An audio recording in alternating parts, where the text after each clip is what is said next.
Okay, next topic, riding style. So along the same lines, people talk about English and Western. I say ride with what works for you. You know, I've got my own style. I teach a particular style because it makes sense to me. It works. Riding style is English, Western, and then there's modified versions of each of those. I ride in a more Western kind of style.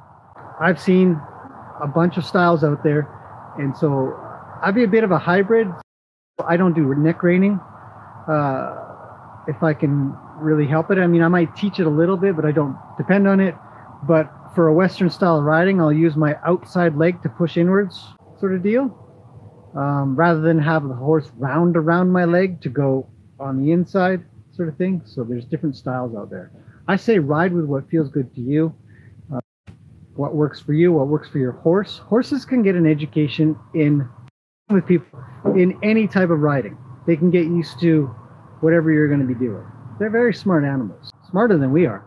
My riding style is simply my goal. My goal for my riding is to ride with the least amount of hands that I can. I want to ride with my body and my legs. And my hands will be used for more advanced things like counter flexing or collecting for other maneuvers, whether I want to do side passes or I want to just turn one end or the other, the front or the back, all those things. I should be able to get almost everything done that I need to get done for normal everyday riding with my body and my leg. I always try to tell people, you know, when you're riding, if you lose your reins, what are you going to do? Are you going to be able to control your horse? Are you going to be able to stop your horse? Are you going to be able to do the things that you need to do? If one of your reins breaks off, or they both break, or lose them, they fall to the ground.